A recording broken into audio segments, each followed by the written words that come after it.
जगह को हम लोग सुजाता विलेज बोलते हैं, लेकिन इसका प्राचीन नाम सेनानी विलेज है।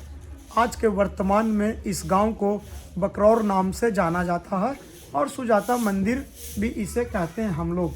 तो ये सुजाता रानी है, सुजाता महिला है और इनकी सहायिका पूना है और ये राजकुमार सिद्धार्थ है। इससे पहले बुद्ध भगवान 6 साल तपस्या वहाँ गुफा में किए थे, जिसको श्रद्धालु लोग भिन्न भिन्न नाम से जानते हैं। कोई उसको डुंगेश्वरी हिल कहते हैं, कोई उसको महाकाला केव कहते हैं, कोई उसको प्राबोधि केव भी कहते हैं।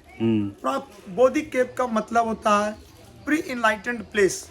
ज्ञान होने के पहले बुद्ध भगवान वहाँ पर 6 साल तपस्या गुफा में बिताए थे। बिना अन्न जल त्याग करके, बिना कुछ खाए उन्होंने समाधि के रूप में वहाँ पर 6 साल बिताया। उसके पश्चात उनको ज्ञान की प्राप्ति नहीं हुआ।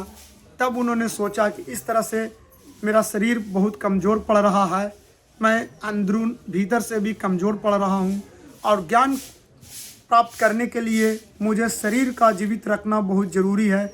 इसलिए उन्होंने उस जगह को छोड़ करके पैदल मार्ग, नदी और खेत के रास्ते से वो यहाँ पर आए। यहाँ पर बरगद के पेड़ के नीचे यहाँ पर राजकुमार सिद्धार्थ बैठे, उनके 5 शिष्य भी थे। तभी पश्चात सुजाता जो रानी है इस गांव का, वो अपने महिला सहायिका पूना को भेजी यहाँ पर साफ सफाई के लिए। तभी उन्होंने देखा कि कोई महान साधु संत अपने 5 शिष्यों के साथ यहाँ पर लेटे हुए हैं, बहुत कमज़ोर अवस्था में। शरीर उनका बहुत जीर्ण शीर्ण पड़ गया है, कमज़ोर पड़ गया है। इस बात को देख करके वो तुरंत कुटिया में उनकी गई और खबर किए कि कोई महान संत आत्मा आए हुए हैं यहाँ पर, आपको जाकर के मिलना चाहिए।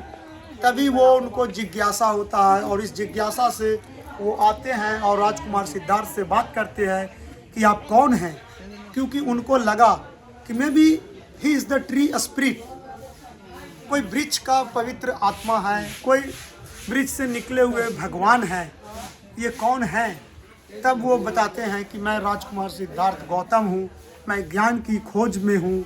दुनिया में इतना तृष्णा, लाभ, काम, क्रोध है, इसलिए लोग पीस, हार्मोनी और ज्वाइनेस में कैसे रहे, क्योंकि एक तरफ फॉल्स ट्रूथ है, एक तरफ ट्रूथ है। तो माया में लोग रह करके इन विचारों से बाहर नहीं निकल पाते हैं। तो सत्य के मार्ग पर, सत्य के खोज में निकले